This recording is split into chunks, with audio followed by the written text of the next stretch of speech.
Welcome to this short video which will help to explain what online extremism is, how dangerous it is, and how we can keep ourselves and our loved ones safe both online and offline. On the screen you can see some words and their meanings.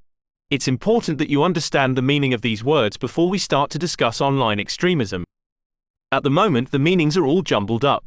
Pause the video and match the correct meaning to each word. Let's go through the answers so you can check to see how many you got right.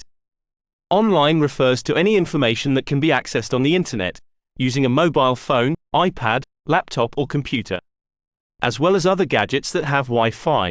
A terrorist is someone who will use violence or threatening behavior, such as causing damage to property in order to achieve political or religious objectives. An extremist will not use violence but will support terrorist ideas. So an extremist may raise money for a terrorist cause or try and encourage other people to support the terrorist cause.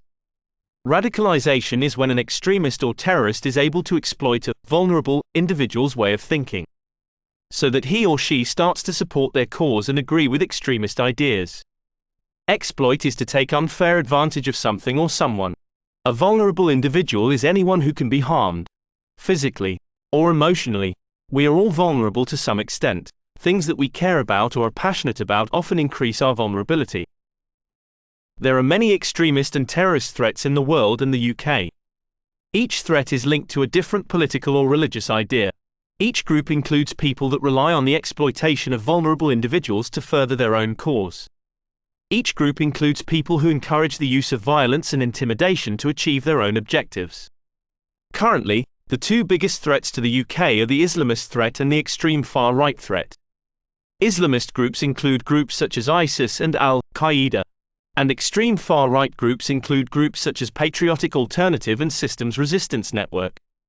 Islamist groups use a distorted view of the Islamic faith to spread fear and hatred, whereas extreme far-right groups use a distorted view of race and nationality to spread fear and hatred. Islamist groups believe that anyone who disagrees with them is a disbeliever or traitor to the religion. This includes the majority of the Muslim population. Extreme far-right groups believe that anyone who disagrees with them is a disbeliever or traitor to the race. This includes the majority of the white British population.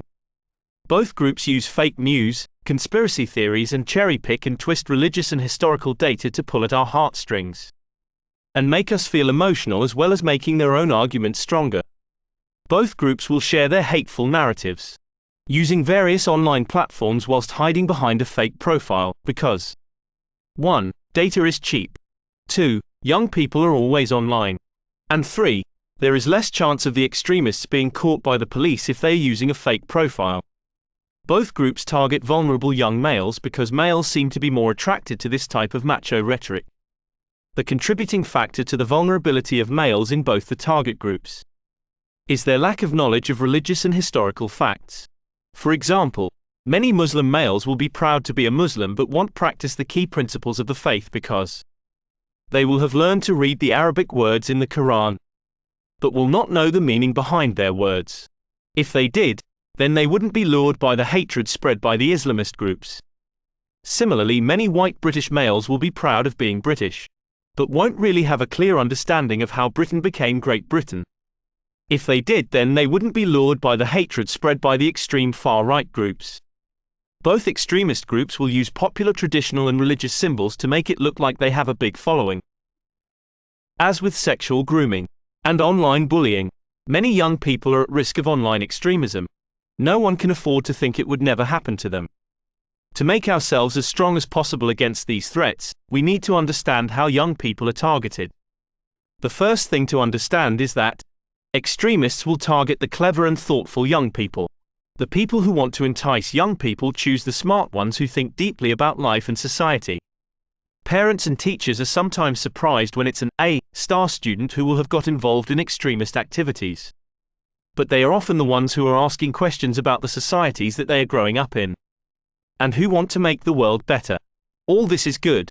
It's right that young people should grow up thinking about different beliefs and politics and how these fit into the world around them. But that can sometimes go wrong. It's important to remember that making the world a better place can't mean causing terror and destruction, and in some cases leaving your family and friends, and all the people who you love, behind. Radicalization How does it happen? You might be thinking, why would bright young people with good futures in Britain want to go to a war zone? Or start their own personal war here in the UK? The people who want to entice young people focus on those who think deeply, morally and even religiously about their lives. Young people. In fact, all of us can sometimes feel that parts of our lives are in conflict. Tutors and parents may be saying one thing. Religious and political leaders may be saying something completely different. And friends something else. Young people want to get on in life and do well, but they may also find the local, national, or even the global situation depressing and ugly. There are lots of things to feel confused about. It's normal to feel confused about the different pressures on our lives. Young people spend a lot of time on social media. Everyone knows this, including people who want to exploit them. As mentioned earlier, extremist groups use social media and fake profiles to recruit vulnerable young people. They play on the confusion and add to it by bombarding us with fake information and images that pull at our heartstrings and make us want to react.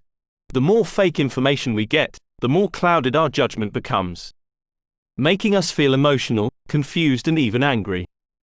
Extremist groups entice young people by offering answers. They say you don't need to be confused. If you join them, you won't have to make any more compromise.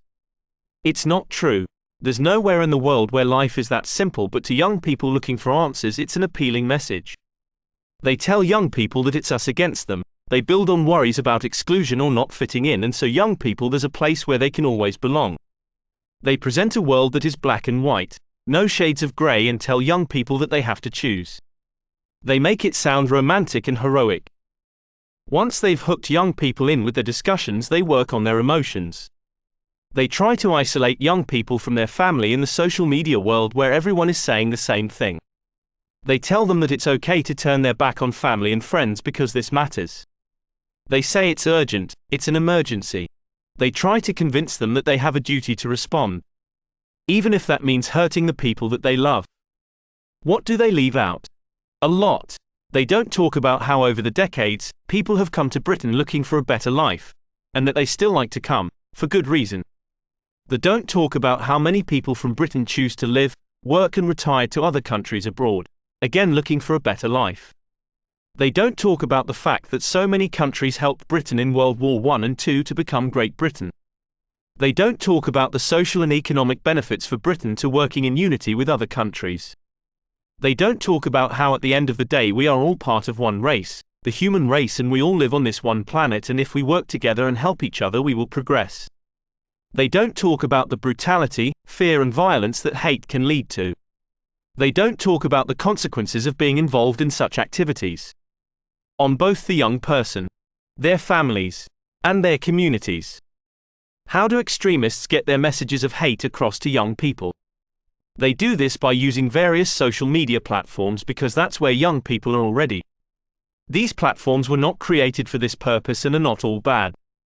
But sections have been used by extremists and pedophiles to recruit vulnerable individuals due to lack of effective content monitoring.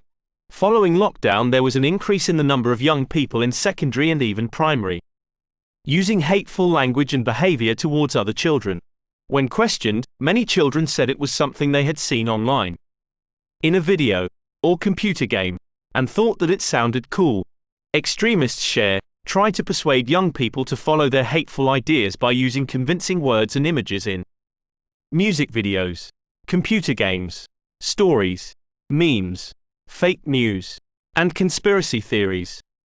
In 2016, Virender Jubal, a Sikh Canadian, had posted a new photo that he had proudly taken of himself using his new iPad. He had used the photo as his profile photo on Twitter. Someone had copied the photo and photoshopped it to falsely identify him as one of the terrorists involved in the Paris attacks, which happened in November 2016. The photoshopped photo had been shared on Twitter and then reshared by many people. A Spanish newspaper took the photo and shared it on their front page. This news story had led to Virender and his family receiving hate mail and death threats from people around the world. Pause the video and discuss the differences between the original photo and the fake photo.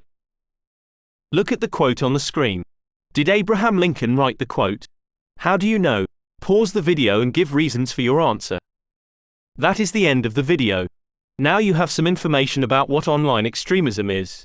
and the types of dangerous people that are online, trying to spread hate and fear. If you come across any information online that you feel is offensive, discriminatory or hateful, then you can unsubscribe to the content page, report the page, or alternatively, speak to your teacher or any member of staff at your school or college. Your teacher will provide you with more details after the video. Remember, we all have an important part to play in stopping the spread of hate and extremism. Thank you for listening, and stay safe.